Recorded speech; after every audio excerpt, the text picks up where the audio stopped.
Senhor, em que farei uma aliança nova com a casa de Israel e com a casa de Judá, não conforme a aliança que fiz com seus pais no dia em que os tomei pela mão, para os tirar da terra do Egito, porque eles invalidaram a minha aliança, apesar de eu os haver desposado, diz o Senhor. Mas esta é a aliança que farei com a casa de Israel depois daqueles dias, diz o Senhor. Porei a minha lei no seu interior, e a escreverei no seu coração, e eu serei o seu Deus, e eles serão o meu povo. E não ensinará mais cada um a seu próximo, nem cada um a seu irmão, dizendo: conhecei ao Senhor, porque todos me conhecerão, desde o menor até o maior deles, diz o Senhor, porque lhes perdoarei a sua maldade e nunca mais me lembrarei dos seus pecados. Assim diz o Senhor, que dá o sol para a luz do dia, e as ordenanças da lua e das estrelas para a luz da noite, que agita o mar, bramando as suas ondas, o Senhor dos exércitos é o seu nome. Se falharem estas ordenanças de diante de mim, diz o Senhor, deixará também a descendência de Israel de ser uma nação diante de mim para sempre. Assim disse o Senhor: se puderem ser medidos os céus lá em cima, e sondados os fundamentos da terra cá embaixo, também eu rejeitarei toda a descendência de Israel, por tudo quanto fizeram, diz o Senhor.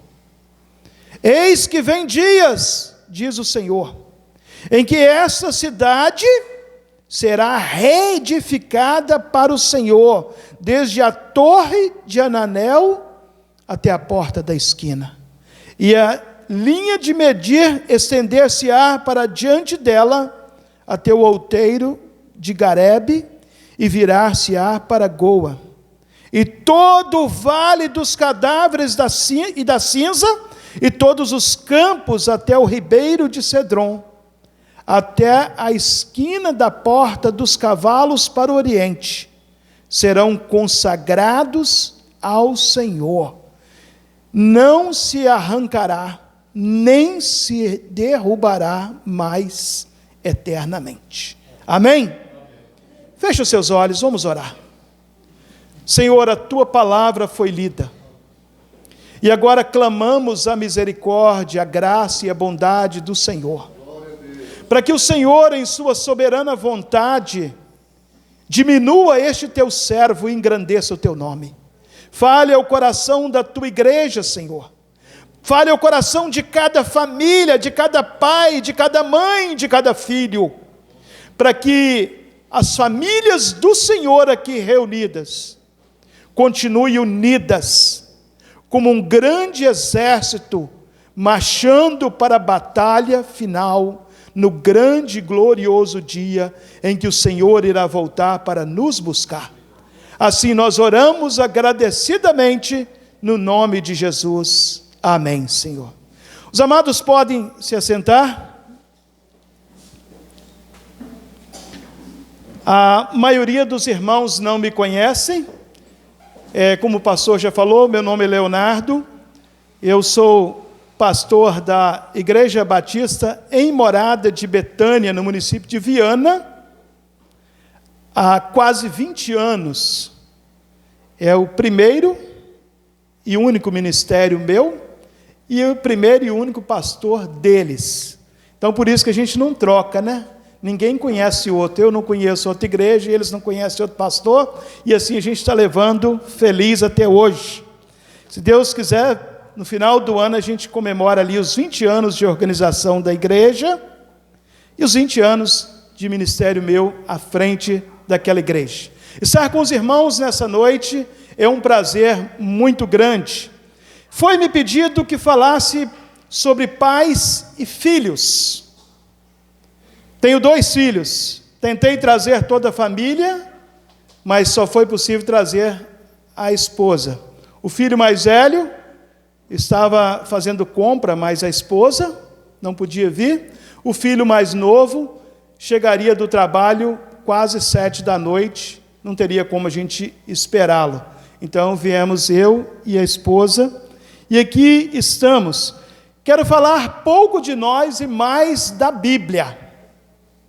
Mas uma hora ou outra a gente acaba falando da nossa família. Quando nossos filhos fazem escolhas erradas, muitas vezes ficamos feridos, amargurados, sem esperança, não é isso? Quantos pais até afastam da igreja por causa do que acontece com os filhos? Aquela tristeza. Mas feliz aquele pai, feliz aquela mãe que não desiste e que continua orando. E eu sou testemunho de que quando a família acredita, quando a família ora, quando Deus está no centro da vontade daquela família, as coisas vão ser diferentes. Quando eu tinha acho que 5 anos, 6 anos, não lembro, porque era muito criança, eu morava no interior de Minas, onde eu nasci. Daqui a pouco, se tiver mineiro aí, eles vão levantar e vai falar assim: você é filho de quem? E o mineiro é assim que ele identifica um outro: você é filho de quem? Mas quando eu morava em Minas, os primeiros 20 anos da minha vida eu vivi onde eu nasci, e depois migrei para o Espírito Santo. Já estou bem mais tempo aqui do que lá, já entreguei quantos anos eu tenho, né? E diante disso, na casa onde eu morava, aquela casinha rural, simples, sem energia, sem água encanada, com luz de lamparina, era muito comum, por um problema asmático que eu tinha, eu acordar muito cedo. 4 horas da manhã, 3 horas, eu já estava acordado, porque não conseguia dormir. E às vezes, eu não sabia que era bom, eu não fechava, não abria a janela, aquela casa toda abafada. Eu deveria abrir a janela, mas a minha mãe falava: fecha tudo que você não pode pegar friagem. Eu tinha que pegar um vento natural, né, e estava perdendo aquela bênção. Mas aí eu acordava, daí a pouco eu escutava a minha avó, mãe da minha mãe, crente, e ela começava a orar por cada filho, por cada neto, e pedia a Deus para Deus abençoar cada um. Quando chegava na minha pessoa, ela falava assim: Senhor Leonardo, Senhor, aquele menininho tão magrinho, tão barrigudinho, tão desnutrido, tão sem vida, Senhor, não deixa ele morrer não. Eu creio que Deus ouviu a oração da minha avó. Os anos passaram, eu cresci, a asma continuou, mas a vaidade tomou conta. Eu fui caminhar nos caminhos errados e comecei a experimentar a bebida. Saí de casa, fui morar na casa dos avós, agora outros avós, não aquela avó que o Senhor já havia levado. E quando era fim de semana, eu ia para a casa da minha mãe, que morava num patrimôniozinho na rua. E às vezes, quando eu chegava da bebedeira, eu encontrava a minha mãe de joelho orando pelos filhos. O que vocês acham que eu tenho que fazer com meus filhos hoje? Eu tenho que orar pelos meus filhos.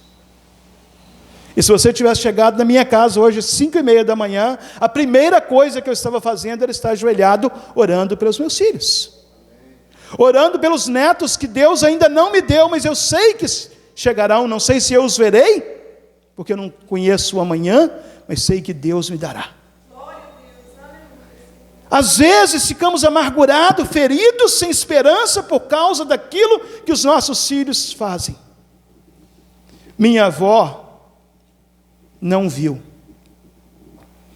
mas Deus levantou 2 pastores batistas, 2 assembleianos e 1 maranata na nossa família. Ela não estava aqui, mas as orações dela estavam sendo atendidas. Hoje eu quero desafiar cada pai, cada mãe, cada filho, cada família, que existe um jeito de curar essas feridas e de resgatar essa esperança. Nossa reflexão começa no versículo 31 do capítulo 31, mas parece, meus irmãos, que Deus ele estava dando alguns spoilers para confirmar o que ele queria dizer de especial, e eu quero ler com os irmãos ainda alguns versículos antes de entrar no texto. O versículo 1 do capítulo 31, todos eles aqui no capítulo 31 mesmo, diz assim: naquele tempo, diz o Senhor, serei o Deus de todas as famílias de Israel, e elas serão meu povo. Deixa eu voltar um pouquinho no tempo, na história de Jeremias.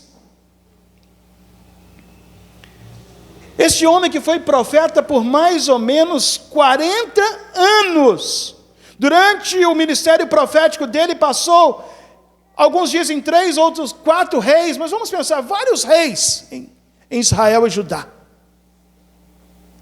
Isaías estava lá na sua história profetizando esperança messiânica, mas Jeremias estava dizendo: submeta-se ao jugo da Babilônia. Ou seja, Isaías dizia para o povo aquilo que alegrava o coração do povo, mas Jeremias dizia aquilo que o povo não gostava. E o que vocês acham que ia acontecer? Ninguém estava feliz com Jeremias. Até ele não estava feliz com ele, irmãos. Jeremias chega um momento que ele fica tão revoltado com Deus, que ele pergunta: para que ele nasceu? O Senhor lutou comigo, o Senhor me venceu. Ele clama angustiado. Nessa angústia do profeta, nesse desespero do profeta, Deus, mais ou menos aqui, quase um pouquinho mais da metade do livro, Deus fala assim: eu vou dar um parêntese aqui na história. Eu vou dizer que eu estou proclamando juízo, que eu estou proclamando sentença, mas eu tenho algo de bom para vocês.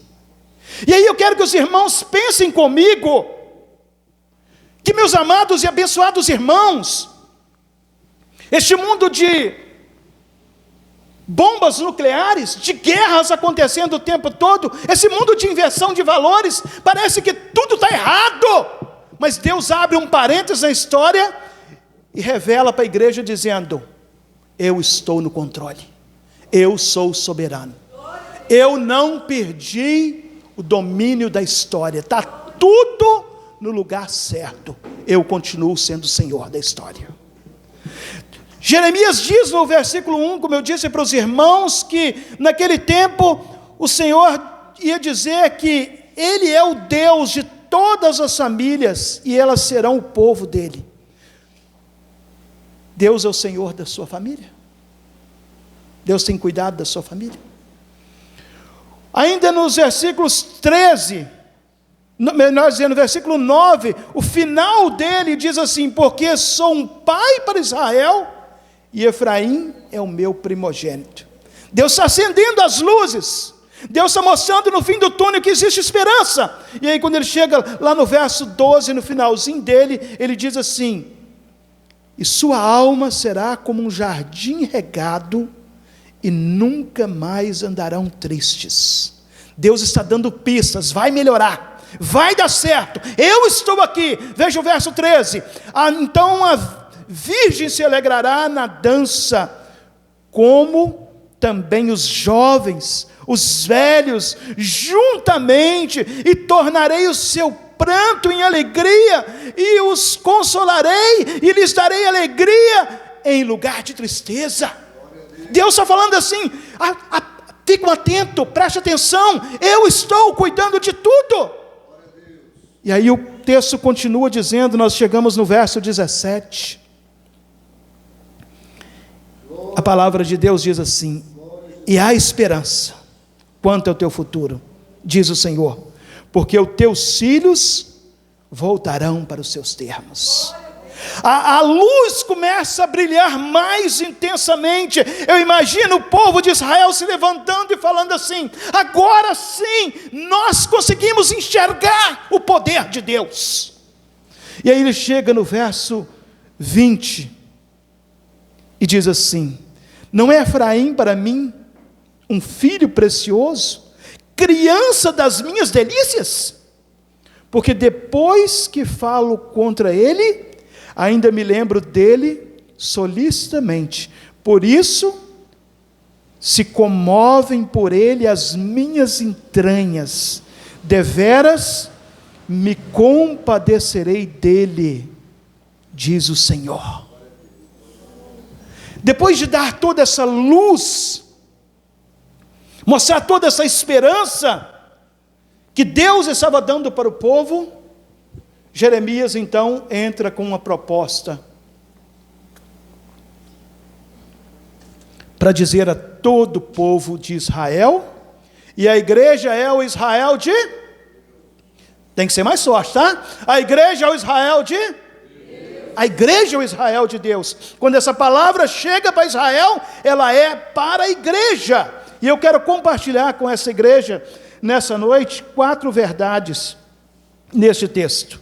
A primeira dela: pais e filhos são unidos pela nova aliança por iniciativa de Deus. Veja comigo o que diz o versículo 31 e o 32. Observem que lá no verso 1 ele diz: diz o Senhor, serei o seu Deus. Quem é que diz? O Senhor.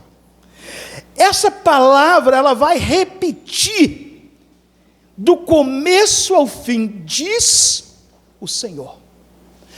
Eu fico pensando assim, parece redundante, né? Mas não, é Deus dizendo assim, ó: igreja, família, pais, filhos, mães, avós, não perca a esperança. Isso não é o pastor da igreja, não é a liderança, não é o pregador de fora, isso é Deus que está dizendo, é Deus que está no controle.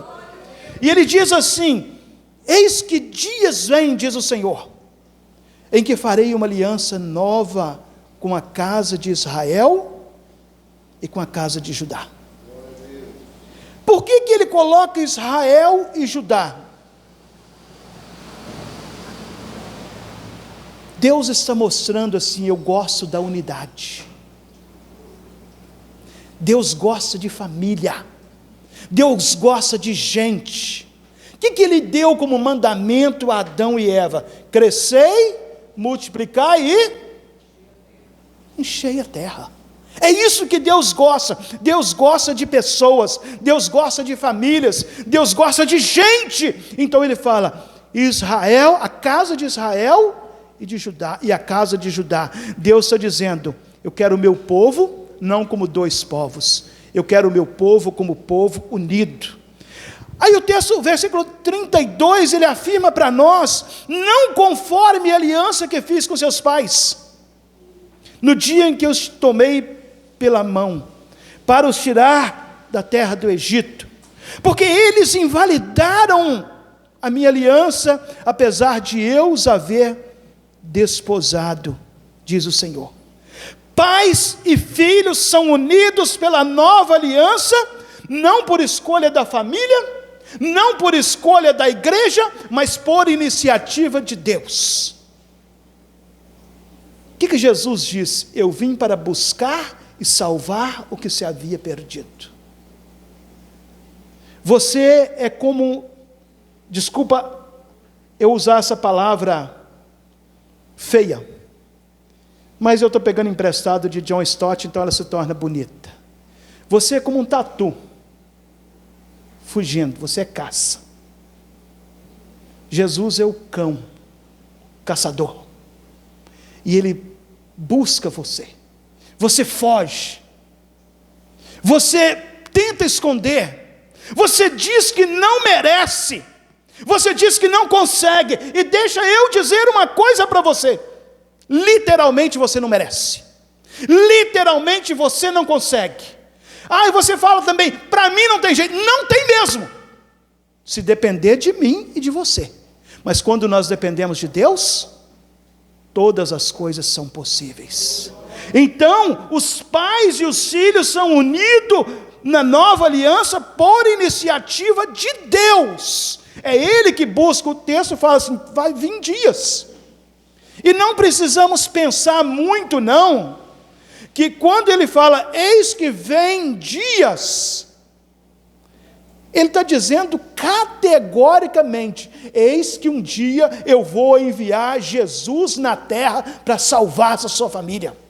E a igreja do Senhor, ela já está debaixo do sangue de Jesus, as famílias já estão debaixo do sangue de Jesus, então nós somos o povo mais abençoado da face da terra.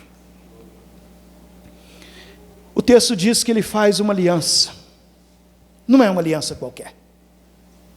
Aquela aliança que ele fez na saída do Egito, aquela aliança que ele fez com a morte de alguns animais, por mais preciosa que ela fosse, ela foi quebrada, porque homem nenhum consegue ser 100% fiel a Deus.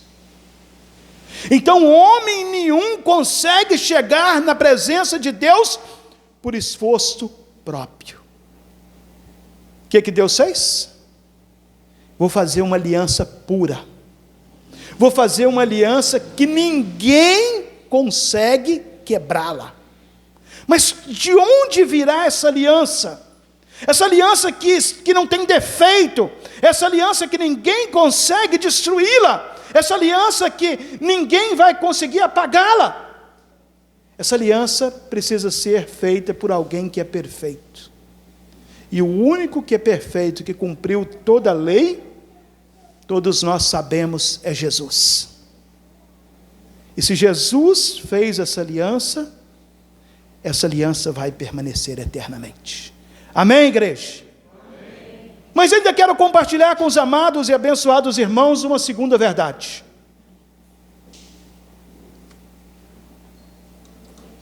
Pais e filhos, unidos pela nova aliança, precisa de um novo coração. O versículo 33 diz para nós, mas esta é a aliança que farei com a casa de Israel. Depois daqueles dias, diz o Senhor, porei minha lei no seu interior e a escreverei no seu coração. E eu serei o seu Deus e eles serão o meu povo. Meus amados e abençoados irmãos, quantos pais insistem na teoria de querer criar os filhos a partir de castigo, de violência, às vezes de chantagem, de barganha. Nenhuma dessas coisas vai valer.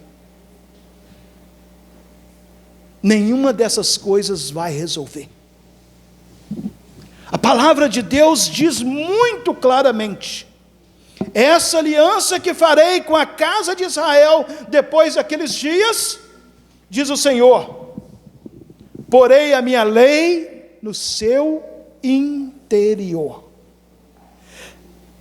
Tem que ter uma mudança. Então eu vou passar no salão, eu vou cortar meu cabelo. Eu vou passar no cirurgião e vou pedir para tirar minhas tatuagens. Eu vou jogar aquelas roupas inconvenientes fora e vou usar roupas decentes. Tudo isso vai acontecer quando tiver uma mudança aqui dentro. A mudança começa no seu coração. Deus trouxe você nessa noite para falar com você que o nosso coração precisa ser mudado. Nosso coração precisa aproximar mais de Deus. Quando o coração é mudado, quando o interior é mudado, automaticamente Deus transforma o exterior. Deixa Deus fazer a mudança na sua alma. Convide ao Espírito Santo de Deus para fazer mudança no seu coração. Esta é a aliança que farei com a casa de Israel depois daqueles dias, diz o Senhor. Eu vou colocar a minha lei no seu interior.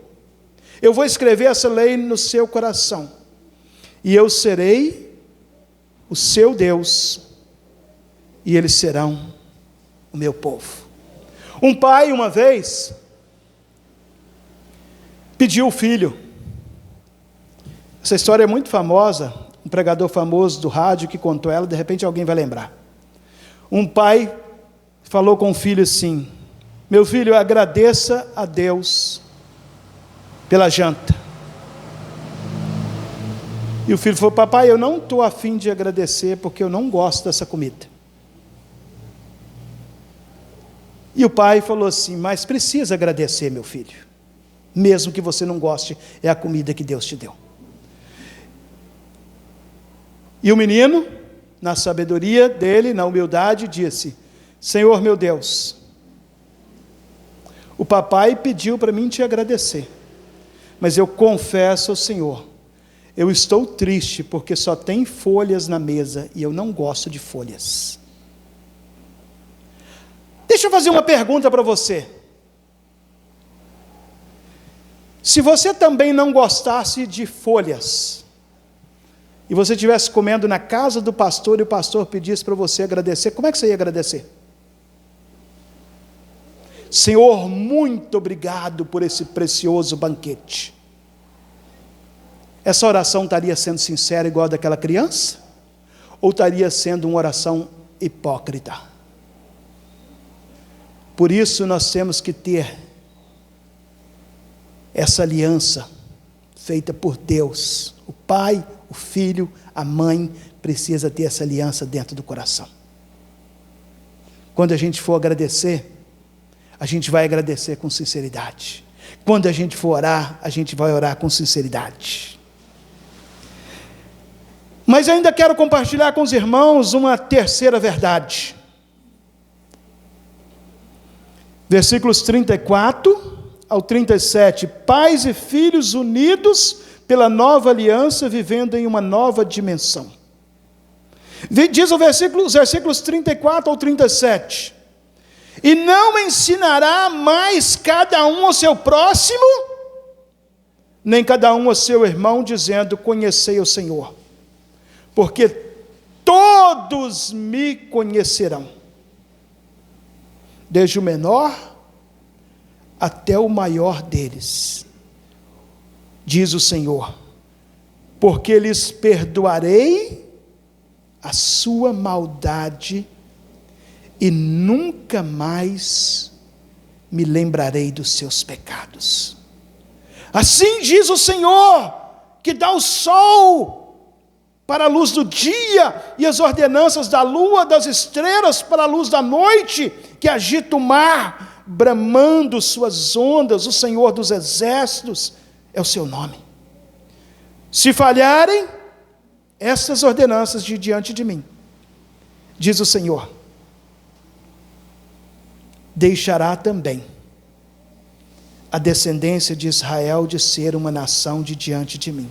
Assim diz o Senhor, se puderem ser medidos os céus lá em cima, e somados os fundamentos da terra aqui embaixo, também eu rejeitarei toda descendência de Israel por tudo quanto fizeram, diz o Senhor.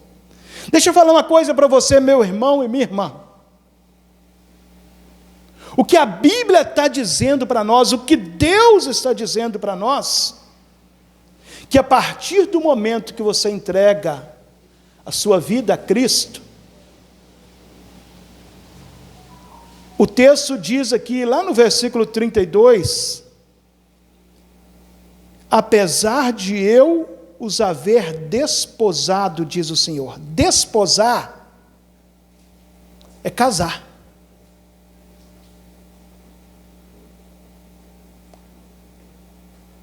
Uma aliança de um homem e de uma mulher, na noite de núpcias,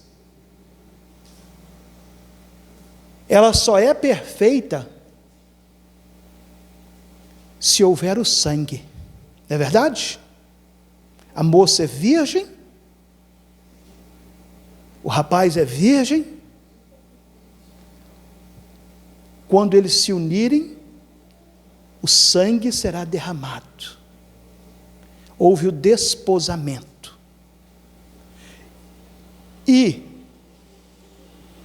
para que eu e você fosse unido nessa nova aliança, não precisou de uma gota do meu sangue, mas precisou do sangue de Jesus.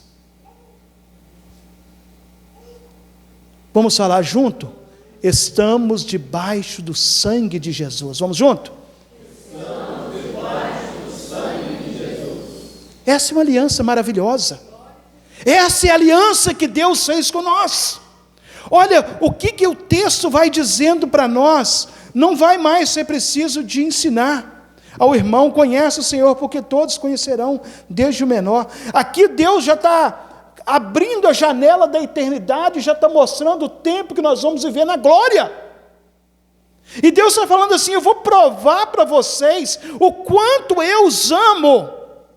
Eu vou mostrar para vocês que o meu amor, ele é gigantesco, ele é um exagero. Olha o que ele diz no final do versículo 34. Porque lhes perdoarei a sua maldade. E quando é que Deus vai lembrar dela de novo? Olha aí no verso 34. Quando é que Deus vai lembrar dos seus pecados? Quando é a igreja? Nunca mais. Deus perdoou. Dizem que Martim Lutero, não sei se isso é verdade, esse é alguém que criou uma história bonita, mas é bonita e eu vou falar. Martim Lutero, depois de crer em Jesus, depois de buscar a presença de Deus, depois de estar vivendo debaixo do sangue de Jesus, ele passou por uma crise de fé. E se nós não tivermos bem convicto de que nós temos uma aliança com Jesus, Satanás às vezes fica tentando tirar a nossa paz. Mas nós precisamos lembrar que maior o que está em nós do que o que está no mundo. Quem está em nós é Jesus. E então, naquela crise de fé dele, ele começou a ouvir as acusações de Satanás. Talvez alguém aqui também está ouvindo acusações de Satanás.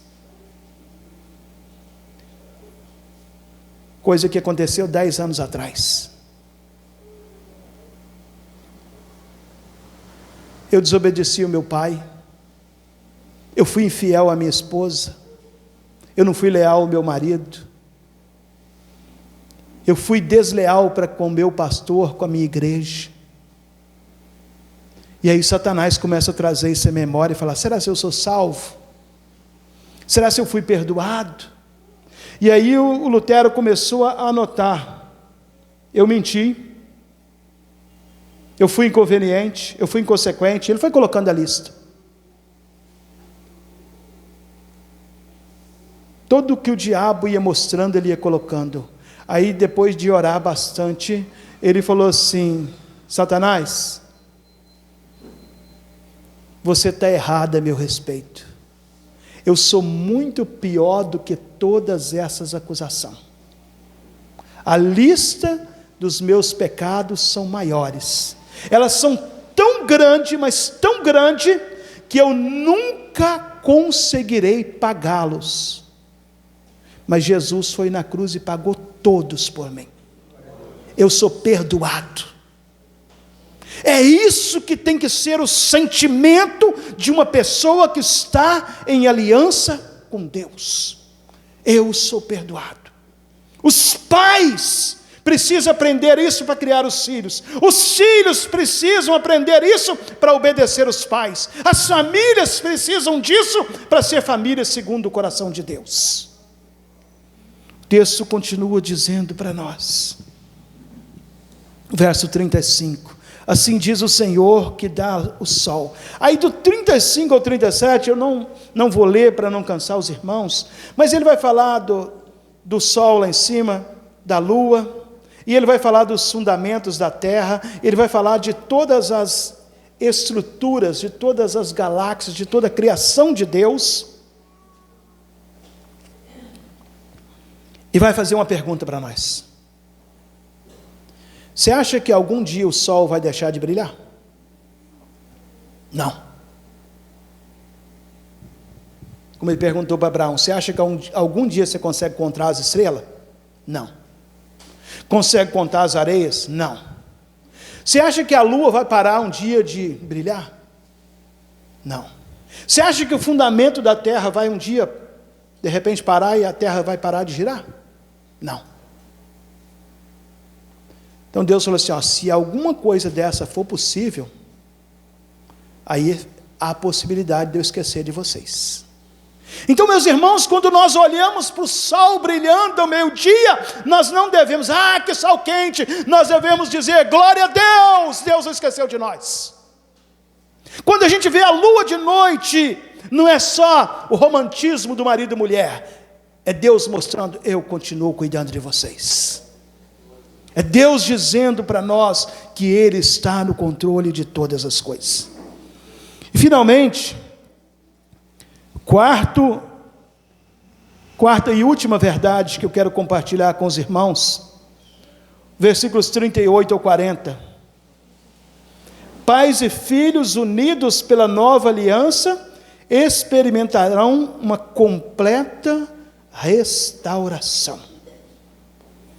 Olha comigo o que diz o versículo 38 ao 40. Eis que vem dias, diz o Senhor. Mais uma vez ele está falando. Está chegando um tempo melhor aí. Está vindo um tempo precioso aí. Eis que vem dias, diz o Senhor, em que essa cidade será reedificada para o Senhor. Desde a torre de Hananel até a porta da esquina. É como se fosse numa linguagem mais popular, seria da entrada à saída.